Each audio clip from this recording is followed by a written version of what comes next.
ನಾವು ಇವತ್ತು ದತ್ತಾಂಶ, ಸಂಖ್ಯಾ ವಿನ್ಯಾಸ ಮತ್ತು ಸಮಮಿತಿ ಈ ವಿಷಯಗಳನ್ನ ನಾನು ನಿಮ್ಮೊಂದಿಗೆ ತಿಳಿಸ್ತೀನಿ.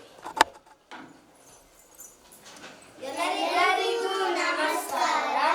ನಾವು ದತ್ತಾಂಶ ಬಗ್ಗೆ ತಿಳಿಸ್ತೀವಿ. ನಾವು ಇವತ್ತು ದತ್ತಾಂಶ ಅಂದ್ರೆ ಏನಂದ್ರೆ ಒಟ್ಟು ಮಾಹಿತಿನ ಸಂಗ್ರಹಣೆ ಮಾಡೋದನ್ನ ದತ್ತಾಂಶ ಅಂತಾರೆ. ವಿಂಗಡಣೆ ಹೋಲಿಕೆಯ ಮೂಲಕ ತೋರಿಸೋದು, ಗೀಟುಗಳ ಮೂಲಕ ಬರೆಯೋದು ಮತ್ತು ಹೇಗೆ ದತ್ತಾಂಶನ ಕಂಬನಕ್ಷೆ ಮೂಲಕ ತೋರಿಸೋದು ಅಂತ ಹೇಳ್ತಾರೆ. ನನ್ನ ಹೆಸರು ಅನಘ. ನಾನು 1ನೇ ತರಗತಿ ಓದ್ತಾ ಇದ್ದೀನಿ. ನಾನು ಬಣ್ಣ ಮಣಿಗಳು ಗುಂಪು ಮಾಡಿ ತೋರಿಸ್ತೀನಿ. ಬಾಟಲ್ ಕೆಳಗಡೆ ಇಟ್ಕೊಂಡ್ಬಿಡು.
ಧನ್ಯವಾದಗಳು.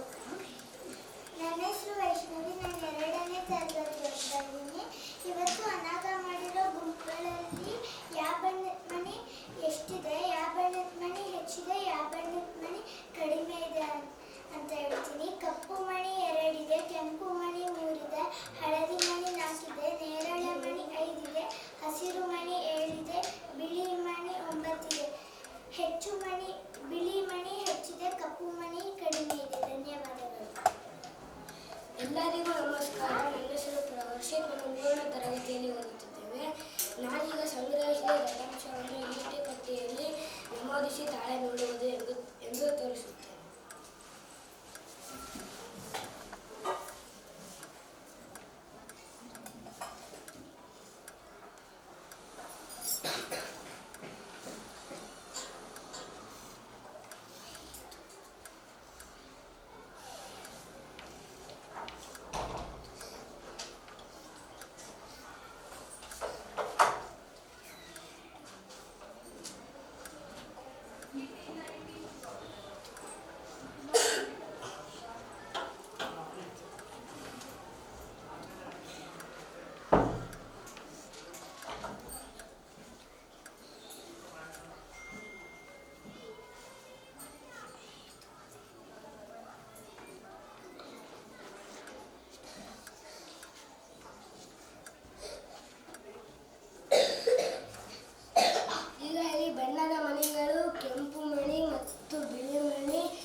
ಹಸಿರು ಮಣಿ, ನೇರಳೆ ಮಣಿಗಳಿದ್ದಾವೆ. ಕೆಂಪು ಮಣಿ 3 ಇದ್ದಾವೆ, ಬಿಳಿ ಮಣಿ 9 ಇದೆ, ಕಪ್ಪು ಮಣಿ 2 ಇದ್ದಾವೆ, ಹಳದಿ ಮಣಿ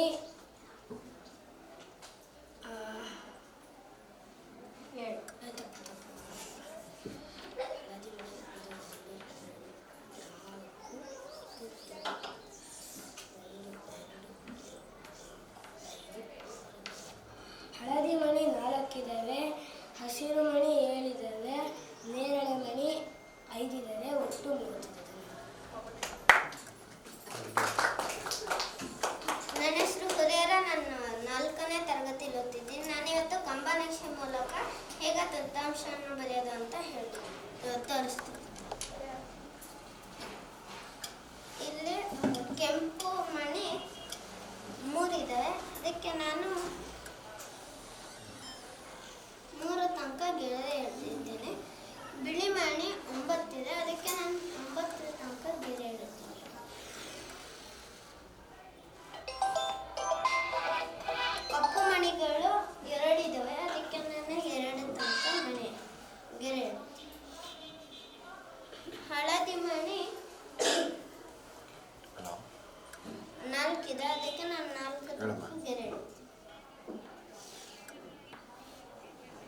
ಹಸಿರು ಮನೆ ನಿಮ್ಮ ಅಪ್ಪನಿಗೆ ಫೋನ್ ಮಾಡ್ತೀನಿ. ಹೇಳಿದೆ.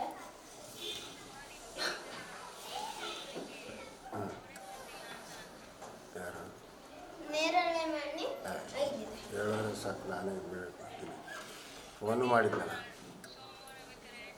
ಇವಾಗ ನಾನು ರೊಕ್ಕ ಇಲ್ಲೇ ಜಾಸ್ತಿ ಇರೋದಕ್ಕೆ ನಾನು ಹೆಚ್ಚಿರೋದಕ್ಕೆ ನಾನು ಹಿಂಗೆ ಹೋಗ್ತೀನಿ.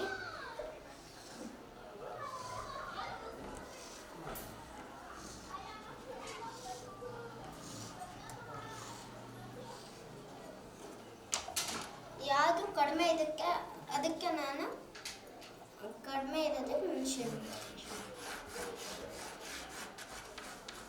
ಇಲ್ಲಿ ಬಿಳಿ ಜಾಸ್ತಿ ಇದೆ ಮತ್ತು ಕಪ್ಪು ಕಡಿಮೆ ಇದೆ. ಧನ್ಯವಾದ. ಎಲ್ಲರಿಗೂ ನಮಸ್ಕಾರ. ನಾವು ಸಂಖ್ಯಾ ವಿನ್ಯಾಸ ನಾವು ಕಲಿತಿರೋ ಬಗ್ಗೆ ತೋರಿಸ್ಕೊಡ್ತೀವಿ. ಮತ್ತು ಸಂಖ್ಯಾ ವಿನ್ಯಾಸ ಅಂದರೆ ಒಂದು ಸಂಖ್ಯೆಗೆ ಇನ್ನೊಂದು ಸಂಖ್ಯೆ ಕೂಡಿಸಿದಾಗ ಬರುವ ಉತ್ತರಕ್ಕೆ ಹಾಗೆ ಮಾಡ್ತಾ ಹೋದರೆ ಸಂಖ್ಯಾ ವಿನ್ಯಾಸ ಅಂತ ಹೇಳ್ತೀವಿ. ನನ್ನ ಹೆಸರು ಸುಚೇತ. ನಾನು 1ನೇ ತರಗತಿಯಲ್ಲಿ ಓದುತ್ತಿದ್ದೇನೆ. ನಾನು ನಿಮಗೆ ಇವತ್ತು ಸಮಸಂಖ್ಯೆ ಮತ್ತು ಬೆಸ ಸಂಖ್ಯೆ ಬಗ್ಗೆ ತಿಳಿಸಿಕೊಡ್ತೇನೆ.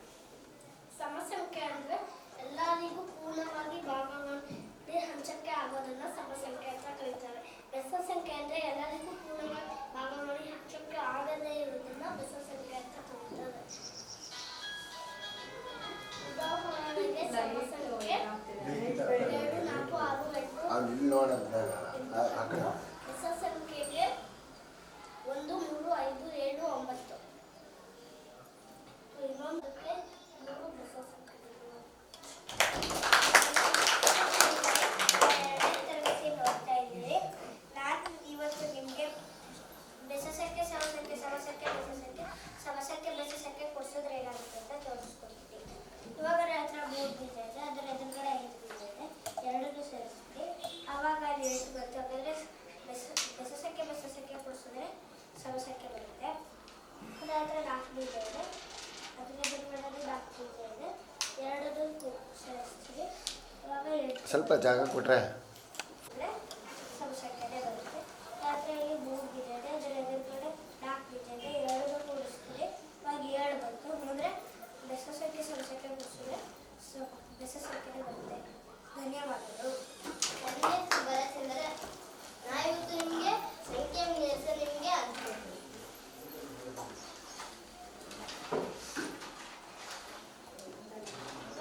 ಇವಾಗ ನಾನು 2ಕ್ಕೆ 2 ಕೂಡಿಸಿದ್ರೆ 4 ಆಯಿತು. 4ಕ್ಕೆ 2 ಕೂಡಿಸಿದ್ರೆ 6 ಆಯಿತು. 6ಕ್ಕೆ 2 ಕೂಡಿಸಿದ್ರೆ 8. 8ಕ್ಕೆ 2 ಕೂಡಿಸಿದ್ರೆ 10. 10ಕ್ಕೆ 2 ಕೂಡಿಸಿದ್ರೆ 12. 12ಕ್ಕೆ 3ಕ್ಕೆ 3 ಕೂಡಿಸಿದ್ರೆ 6. 6ಕ್ಕೆ 3 ಕೂಡಿಸಿದ್ರೆ 9. 9ಕ್ಕೆ 3 ಕೂಡಿಸಿದ್ರೆ 12. 12ಕ್ಕೆ 3 ಕೂಡಿಸಿದ್ರೆ 15. 15ಕ್ಕೆ 2 ಕೂಡಿಸಿದ್ರೆ 18. 18ಕ್ಕೆ 2 ಕೂಡಿಸಿದ್ರೆ 21. 3 ಕೂಡಿಸಿದ್ರೆ 21. ಇವಾಗ 5ಕ್ಕೆ 2 ಕೂಡಿಸಿದ್ರೆ 10. 10ಕ್ಕೆ 5 ಕೂಡಿಸಿದ್ರೆ 15. 15ಕ್ಕೆ 2 ಕೂಡಿಸಿದ್ರೆ 5. 15ಕ್ಕೆ 5 ಕೂಡಿಸಿದ್ರೆ 20. 20ಕ್ಕೆ 5 ಕೂಡಿಸಿದ್ರೆ 25. 25ಕ್ಕೆ 5 ಕೂಡಿಸಿದ್ರೆ 30. ಅದೇ ರೀತಿ ಇಲ್ಲಿ 3 ಸಂಖ್ಯಾ ವಿನ್ಯಾಸ ಇದೆ. ಧನ್ಯವಾದಗಳು.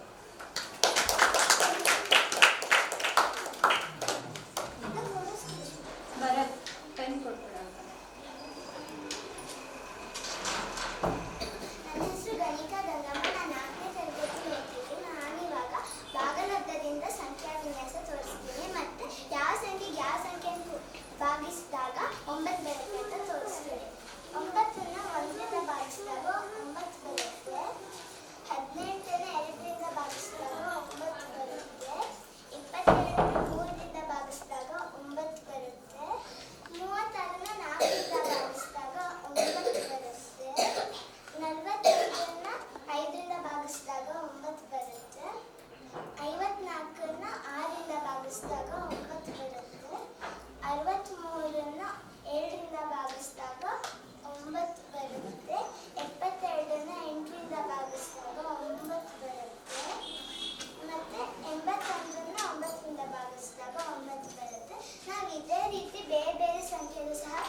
36 ಬಂದಿದೆ. 36ಕ್ಕೆ 9 ಕೂಡಿಸಿದಾಗ 45 ಬಂದಿದೆ. 45ಕ್ಕೆ 9 ಕೂಡಿಸಿದಾಗ 54 ಬಂದಿದೆ. 54ಕ್ಕೆ 9 ಕೂಡಿಸಿದಾಗ 53 ಬಂದಿದೆ. 53ಕ್ಕೆ 9 ಕೂಡಿಸಿದಾಗ 72 ಬಂದಿದೆ. 72ಕ್ಕೆ 9 ಕೂಡಿಸಿದಾಗ 81 ಬಂದಿದೆ. ಧನ್ಯವಾದಗಳು.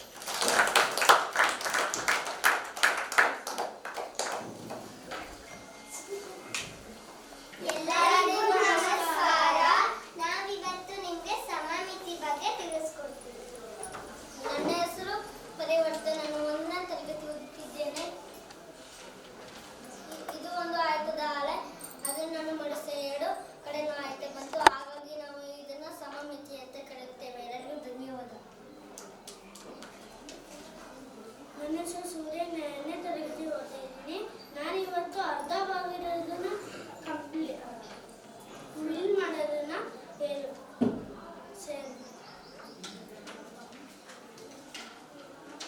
ಮೊದಲನೇದು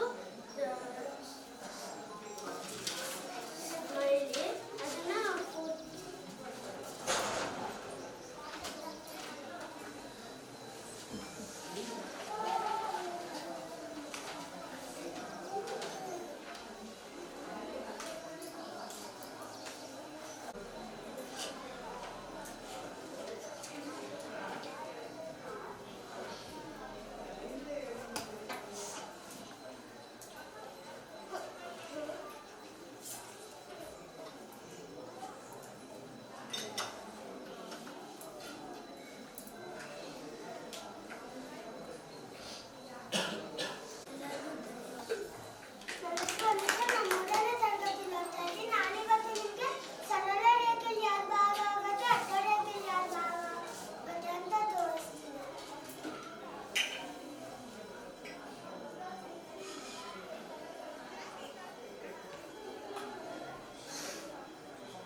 ಸೊನ್ನೆ ಉದ್ದ ಅಡ್ಡ ಆಗುತ್ತೆ.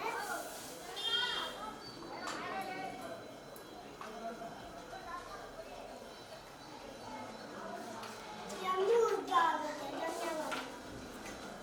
ನನ್ನ ಹೆಸರು ವಿಸ್ಮಿತ. ನಾನು 4ನೇ ತರಗತಿಯಲ್ಲಿ ಓದ್ತಿದ್ದೀನಿ. ನಾನಿವಾಗ ಸಮಮಿತಿ ಅಂದ್ರೆ ಏನು, ಅದು ಹೇಗೆ ಉಂಟಾಗುತ್ತೆ ಅಂತ ತೋರಿಸ್ತೀನಿ.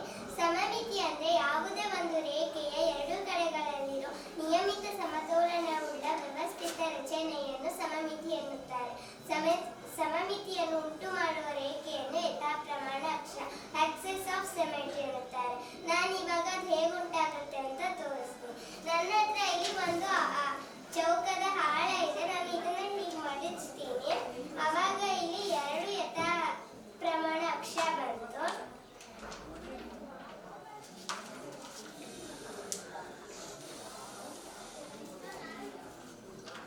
ಹೀಗೆ ಮಡಿಸಿದಾಗ 4 ಯಥಾ ಪ್ರಮಾಣ ಅಕ್ಷ ಬಂತು.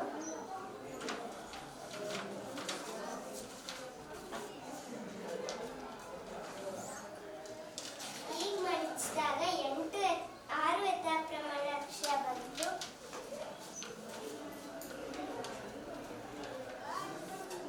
ಕೊನೆಯದಾಗಿ ಮಡಿಸಿದಾಗ 8 ಯಥಾ ಪ್ರಮಾಣ ಅಕ್ಷ ಬಂತು. ಹಾಗಿದ್ರೆ ನಾವು ಒಂದು ಚೌಕದಲ್ಲಿ 8 ಯಥಾ ಪ್ರಮಾಣ ಅಕ್ಷರನ ಮಾಡ್ಬೋದು. ಹಾಗೆ ನನ್ನ ಹತ್ರ ವೃತ್ತ ಇದೆ. ಹಾಗೆ ನಾವು ವೃತ್ತದಲ್ಲೂ ಮಾಡ್ಬೋದು. ವೃತ್ತದಲ್ಲಿ ನಾವು 8 ಮಾಡಬೇಕು, 4 ಯಥಾ ಪ್ರಮಾಣ ಅಕ್ಷ ಆಗೋದು ಅಂತ ಹೇಳಿದ್ರೆ ನಾವು ಎಷ್ಟು ಬೇಕಾದರೂ ಯಥಾ ಪ್ರಮಾಣ ಅಕ್ಷರ ಮಾಡ್ಬೋದು. ಧನ್ಯವಾದಗಳು. ಹಾಗೂ ಪಕ್ಕದ ತರಗತಿಯಲ್ಲಿ ನಮ್ಮ ಸ್ನೇಹಿತರು ಮತ್ತು ಗಣಿತ ತಂಡದವರೇ ಇದ್ದಾರೆ. ನೀವು ಅಲ್ಲಿ ಹೋಗಿ ನೋಡಿ. ಟೆಸ್ಲೇಷನ್ ಮತ್ತು ಟ್ಯಾಂಗ್ರಾಮ್ ಮತ್ತು ರಂಗೋಲಿ ಮತ್ತು ಮಂಡಲ ಕಲೆ ಬಗ್ಗೆ ನಿಮಗೆ ತಿಳಿಸ್ಕೊಡ್ತೀನಿ.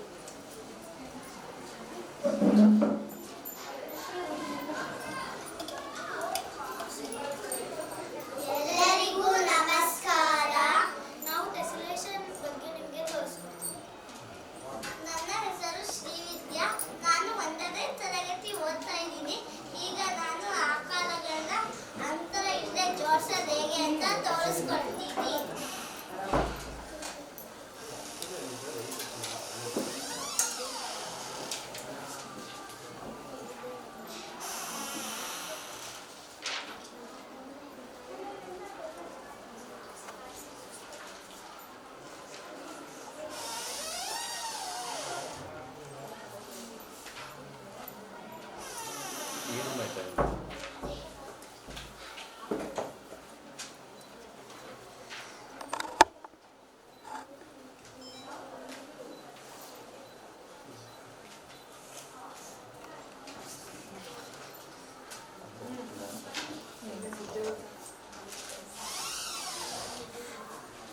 ಕಾಣಿಸಿಲ್ವಲ್ಲೋ? ಹಾಂ ಅದೇ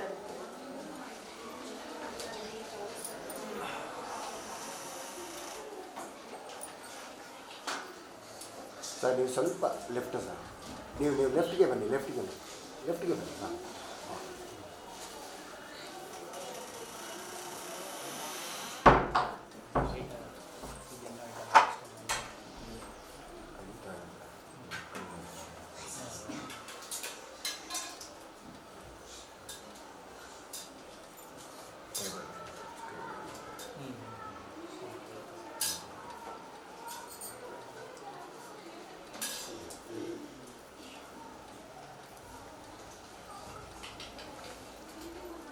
ಧನ್ಯವಾದಗಳು. ನನ್ನ ಹೆಸರು ಗಾನವಿ. ನಾನು 8ನೇ ತರಗತಿಯಲ್ಲಿ ಓದ್ತಾ ಇದ್ದೀನಿ. ನಾನು ಇವಾಗ ಈ ಶೀಟಲ್ಲಿರೋ ಚುಕ್ಕಿಗಳನ್ನ ಬಳಸ್ಕೊಂಡು ಯಾವ್ಯಾವ ಥರ ಆಕೃತಿಗಳನ್ನ ರಚನೆ ಮಾಡ್ಬೋದು ಅಂತ ತೋರಿಸ್ತೀನಿ. ಇದರಲ್ಲಿ ನಾನು ಒಂದು ತ್ರಿಭುಜ ಮಾಡಿದ್ದೀನಿ. ಇದರಲ್ಲಿ ನಾನು 2 ತ್ರಿಭುಜ ಸೇರಿಸ್ಕೊಂಡು ವಜ್ರಾಕೃತಿ ಮಾಡಿದ್ದೀನಿ. ಅದೇ ಥರ ಇದನ್ನು ಬೇರೆ ಬೇರೆ ಆಕೃತಿ ರಚನೆ ಮಾಡ್ಬೋದು. ಇದನ್ನು ನಾನು ಷಟ್ಭುಜ ಆಕೃತಿಲಿ ರಚನೆ ಮಾಡಿದ್ದೀನಿ. ಇದನ್ನು ನಾನು ವಜ್ರಾಕೃತಿಲಿ ಮಾಡಿದ್ದೀನಿ. ನಾನು ಇವಾಗ ಹೇಗೆ ಇದನ್ನ ಮಾಡೋದು ಅಂತ ತೋರಿಸ್ತೀನಿ.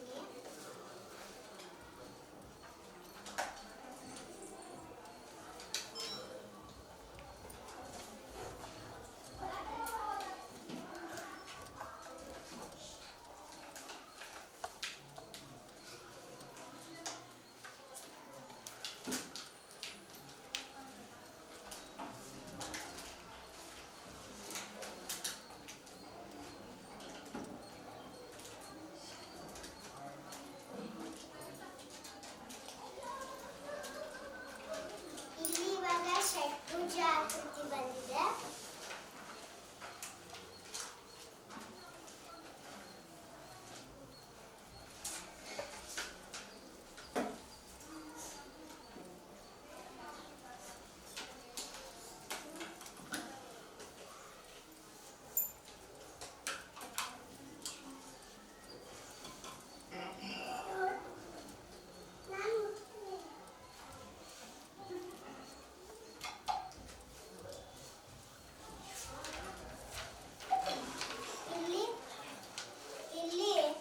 ಇಲ್ಲಿ ವಜ್ರಾಕೃತಿ ಬಂದಿದೆ. ಎಲ್ಲರಿಗೂ ಧನ್ಯವಾದ. ನನ್ನ ಹೆಸರು ಅನ್ವಿತಾ. ನಾನು 3ನೇ ತರಗತಿಯಲ್ಲಿ ಓದ್ತಾ ಇದ್ದೀನಿ. ನಾನೀಗ ನಿಮಗೆ ವಜ್ರಾಕೃತಿಯಲ್ಲಿ ಜೋಡಿಸಿದಾಗ ಅಂತರ ಉಂಟಾಗುತ್ತಾ ಇಲ್ವಾ ಅಂತ ಹೇಳ್ತೀನಿ. ಇಲ್ಲಿ ನಾನು ವಜ್ರಾಕೃತಿಯನ್ನು ಜೋಡಿಸಿದ್ದೀನಿ. ಇದರಲ್ಲಿ ಅಂತರ ಉಂಟಾಗಿಲ್ಲ. ಅದೇ ನಾವು ವೃತ್ತವನ್ನು ಜೋಡಿಸಿದಾಗ ಅಂತರ ಉಂಟಾಯಿತು. ಈಗ ಮನೆಯಲ್ಲೆಲ್ಲ ಟೈಲ್ಸ್ಗಳಿಗೆಲ್ಲ ವೃತ್ತನ ಜೋಡಿಸಲ್ಲ. ಯಾಕೆ ಅಂದರೆ ಅದರಲ್ಲಿ ಅಂತರ ಉಂಟಾಗಿ ಮಳೆ ನೀರೆಲ್ಲ ಒಳಗಡೆ ಬಂದು ಆಗ್ಬೋದು, ಆ ಥರ ಚಾನ್ಸಸ್ ಇದೆ ಅಂತ ನಾವು ವೃತ್ತನ ಉಪಯೋಗಿಸಲ್ಲ. ಜೇನು ಗೂಡುಗಳೆಲ್ಲ ಮೊದಲು ವೃತ್ತದಲ್ಲಿ ಕಟ್ಟುತ್ತೆ ಗೂಡನ್ನ. ಆಮೇಲೆ ಈ ಜೇನನ್ನೆಲ್ಲ ಸಂಗ್ರಹಿಸಿ ವಾಪಸ್ಸು ಇದ್ರೊಳಗಡೆ ನುಗ್ಗಿ ಅದು ಷಟ್ಭುಜಾಕೃತಿಯಲ್ಲಿ ಬರುತ್ತೆ. ಆಮೇಲೆ ಈ ಜೇಡಗಳದ್ದು ಬಲೆಯಲ್ಲೂ ಅಷ್ಟೇ ಸಾಮಾನ್ಯವಾಗಿ ಷಟ್ಭುಜಾಕೃತಿಯಲ್ಲಿ ಅಥವಾ ಆಯತಾಕೃತಿಯಲ್ಲಿ ಇದನ್ನೇ ಜೋಡಿಸ್ತಾರೆ. ಯಾವಾಗಲೂ ಹಾಗೆ ಕಟ್ತಾರೆ. ಅದಕ್ಕೆ ಇದರಲ್ಲಿ ಅಂತರ ಉಂಟಾಗುತ್ತೆ. ಧನ್ಯವಾದ. ನನ್ನ ಹೆಸರು ಮನಸ್ವಿನಿ. ನಾನು 4ನೇ ತರಗತಿಯಲ್ಲಿ ಓದ್ತಾ ಇದ್ದೀನಿ. ಟೆಸಲೇಷನ್ ಕಂಡಿದ್ದವರು MC ಏಷರ್ ಅವರು. ಮತ್ತು ನಾವು ಟೆಸಲೇಷನಿಂದ ಏನನ್ನು ಕಲ್ತ್ಕೋತೀವಿ ಅಂದರೆ ಅಂತರ ಇಲ್ಲದೆ ಜೋಡಿಸೋದು ಮತ್ತು ಮೂಲೆ, ಅಂಚು, ಬಾಹು ಇವನ್ನೆಲ್ಲ ಕಲ್ತ್ಕೋತೀವಿ. ಟೆಸಲೇಷನ್ನ ನಾವು ದಿನನಿತ್ಯ ಎಲ್ಲಿ ನೋಡ್ತೀವಿ ಅಂದರೆ ಗೋಡೆ ಮೇಲೆ ಇಟ್ಟಿಗೆ ಜೋಡಿಸಿರೋ ಜಾಗದಲ್ಲಿ, ರಂಗೋಲಿಗಳ ಮೇಲೆ, ಬಟ್ಟೆ ಮೇಲಿರೋ ಪ್ರಿಂಟ್ಗಳ ಮೇಲೆ ಮತ್ತು ಜೇನುಗೂಡಲ್ಲಿ ನೋಡ್ತೀವಿ. ಸಾಮಾನ್ಯವಾಗಿ ನಾವು ಟೈಲ್ಸನ್ನು ಆಯತ ಚೌಕನೆ ಹಾಕ್ಕೊಂಡು ಬೆಳೆಸ್ತೀವಿ. ನಾವೇನಕ್ಕೆ ವೃತ್ತ ಬೆಳೆಸಲ್ಲ ಅಂತ ಅನ್ವಿತಾ ಹೇಳಿದ್ರು. ಇವತ್ತು ನಾನು 3 ಥರದ್ದು ವಿನ್ಯಾಸ ಮಾಡಿದ್ದೀನಿ. ಇದನ್ನು ನೀವು ಟೈಲ್ಸಿಗೆ ಬಳಸ್ಬೋದು. ಧನ್ಯವಾದ.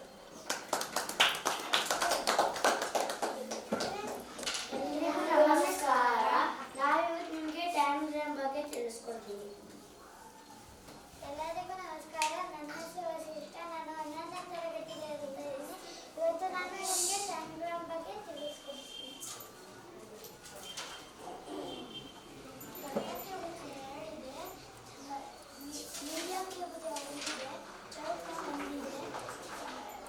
ಚಿಕ್ಕ ತ್ರಿಭುಜ ಒಂದಿದೆ, ಚಿಕ್ಕ ತ್ರಿಭುಜ ಎರಡಿದೆ, ಸಮಾಂತರ ಚತುರ್ಭುಜ ಒಂದಿದೆ.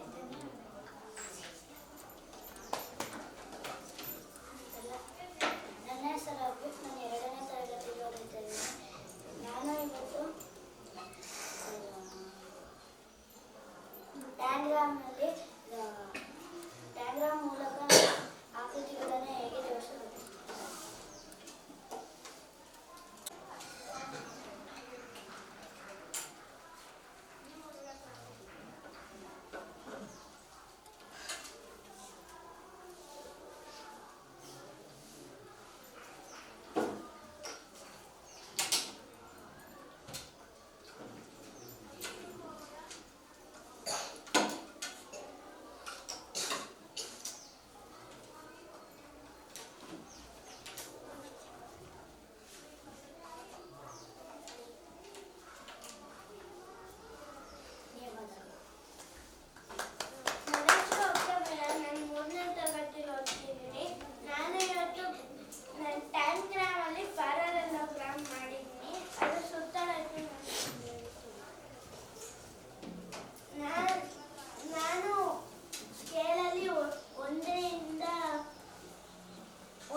ನಾನಿವತ್ತು ನಿಮಗೆ ಟ್ಯಾಂಗ್ರನ್ನ ಹೇಗೆ ಮಾಡೋದು ಮತ್ತು ಅದರಿಂದ ಏನು ಅನುಕೂಲ ಅಂತ ತೋರಿಸ್ಕೊಂಡಿದ್ದೀನಿ.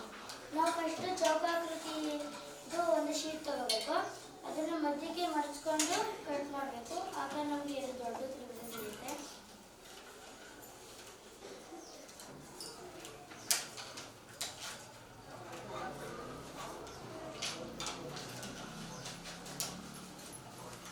ಆಮೇಲೆ ಅದರಲ್ಲಿ ಒಂದು ತ್ರಿಭುಜ ತಗೊಂಡು ಮಧ್ಯಕ್ಕೆ ಮಡಿಸ್ಕೊಂಡು ಅದನ್ನು ಕಟ್ ಮಾಡಬೇಕು. ಆಗ ನಮಗೆ 2 ದೊಡ್ಡ ತ್ರಿಭುಜ ಸಿಗುತ್ತೆ.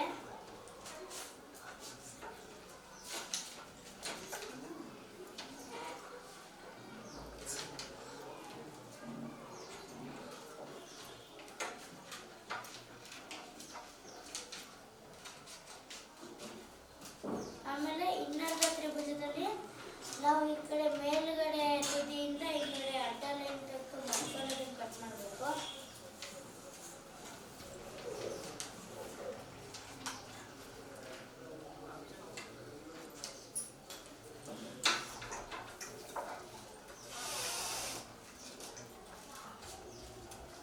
ಆಗ ನಮ್ಮೊಂದು ಮಧ್ಯಮ ತ್ರಿಭುಜ ಸಿಗುತ್ತೆ. ಆಮೇಲೆ ನಾವು ಈ ಕಡೆ ತುದಿಯಿಂದ ಈ ಕಡೆ ಇಲ್ಲಿ ತನಕ ಮಡ್ಚ್ಕೊಂಡು ಅದನ್ನು ಕಟ್ ಮಾಡಬೇಕು. ಆಗ ನಮ್ಮೊಂದು ಚಿಕ್ಕ ತ್ರಿಭುಜ ಸಿಗುತ್ತೆ.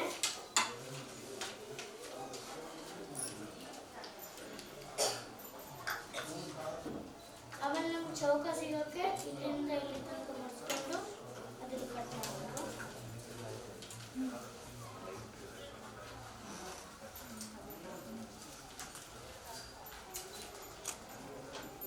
ಆಮೇಲೆ ನಾವು ಈ ಕಡೆ ತುದಿಯಿಂದ ಹಿಂಗೆ ಮಡ್ಚ್ಕೊಂಡು ಕಟ್ ಮಾಡಬೇಕು. ಆಗ ನಮಗೊಂದು ಚಿಕ್ಕ ತ್ರಿಭುಜ ಮತ್ತು ಇನ್ನೊಂದು ಪ್ಯಾರಲೆಲೋಗ್ರಾಮ್ 2 ಸಿಗುತ್ತೆ.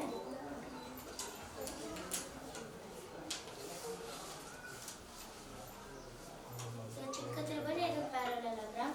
ಮತ್ತು ಇದರಿಂದ ಏನು ಅನುಕೂಲ ಅಂದರೆ ನಾವು ಬೇರೆ ಬೇರೆ ಆಕಾರಗಳನ್ನ ಗುರುತಿಸ್ಬೋದು. ಆಮೇಲೆ ಬೇರೆ ಬೇರೆ ಆಕಾರಗಳಿಂದ ನಾವು ಬೇರೆ ಬೇರೆ ವಿನ್ಯಾಸ ಮಾಡ್ಬೋದು. ಆಮೇಲೆ ಸಮಿತಿ ಕಲಿಕೆಗೆ ಉಪಯೋಗ ಬರುತ್ತೆ. ಆಮೇಲೆ ಕೋನ, ಅಂಚು, ಮೂಲೆ, ಬಾಹುಗಳಿಗೆ ನಮಗೆ ಉಪಯೋಗ ಕಂಡುಹಿಡಿಯೋಕ್ಕೆ ಉಪಯೋಗ ಬರುತ್ತೆ. ಧನ್ಯವಾದ. ನಾನು 1ನೇ ತರಗತಿಯಲ್ಲಿ ಓದ್ತಾ ಇದ್ದೀನಿ. ನಾನಿವಾಗ ರಂಗೋಲಿಯ ಆಕೃತಿಗಳನ್ನು ಹೇಳ್ತೀನಿ. ಚೌಕ, ತ್ರಿಭುಜ, ಚೌಕ, ತ್ರಿಭುಜ, ಚೌಕ, ತ್ರಿಭುಜ, ಚೌಕ, ತ್ರಿಭುಜ, ವೃತ್ತ, ವೃತ್ತ, ವೃತ್ತ, ವಜ್ರ. ಧನ್ಯವಾದ.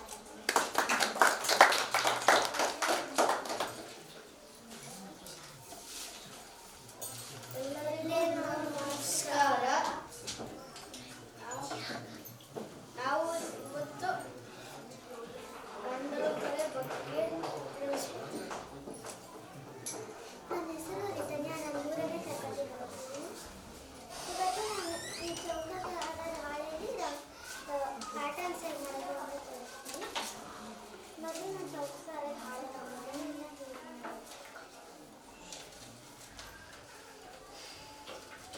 ಇದೊಂದು ಚಿತ್ರ ಬಿಡಿಸಿದ್ದೀನಿ.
ಅನುಕೂಲಗಳು ಆಗುತ್ತೆ ಅಂತ ತಿಳಿಸ್ಕೊಡ್ತೀನಿ. ಮೊದಲನೇದಾಗಿ ಒಂದು ಬಿಳಿ ಹಾಳೆನ ತಗೊಂಡಿದ್ದೀನಿ, ಅದನ್ನ ಒಂದ್ಸತಿ ಮಡಿಸ್ತೀನಿ.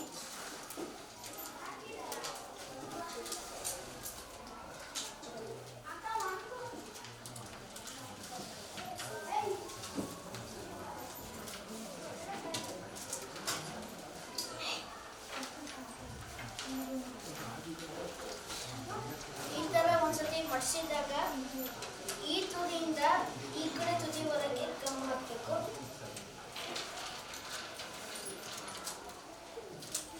ಮೇಡಮ್ ನೀವು ಸ್ವಲ್ಪ ರೈಟ್ ಹೋಗಿ, ನೀವು ಒಂಚೂರು ರೈಟ್ ಸ್ವಲ್ಪ.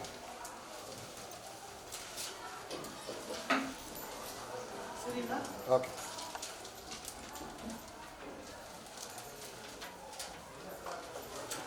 ಈ ಥರ ನಾನು ಹಾಕಿದ್ದೀನಿ. ಆಮೇಲೆ ಈ ಥರ ಫೋಲ್ಡಿಂಗಲ್ಲೂ ತುದಿಯಲ್ಲಿರೋ ಗಮನ ಎಲ್ಲ ಮಡಿಸಿರೋ ತುದಿಯಲ್ಲಿ ಅಂಟಿಸ್ಬೇಕು. ಒಂದು ನಿಮಿಷ ವೇಟ್ ಮಾಡ, ಇನ್ನೂ ಮುಗ್ಬಿಡುತ್ತೆ. ಸೊ ಇಲ್ಲಿಂದ ಇಲ್ಲಿಗೆ ಹೋಗ್ಬೋದು. ಕೊನೆ ಮಗು ಮಾತಾಡ್ತಾ ಇದೆ. ಈ ಥರ ಮಾಡಿದಾಗ ಇಲ್ಲಿ ಒಳಗೆ ಸ್ಪೇಸ್ ಮಾಡ್ಕೋಬೇಕು.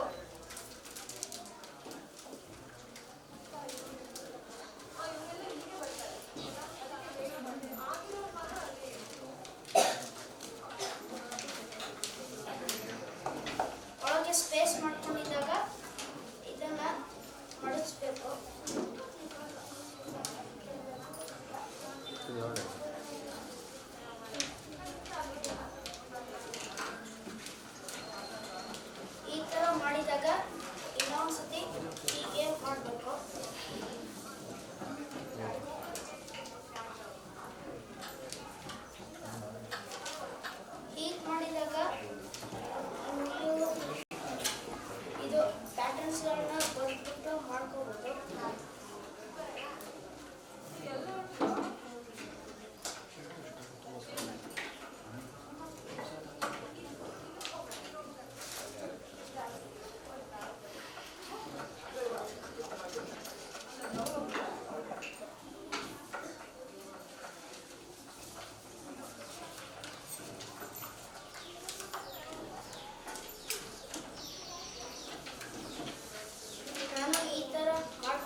ಶೀಟಾಗಿ ಮಾಡಿದ್ರೆ ಈ ಥರ ಬಂದ್ಬಿಟ್ಟು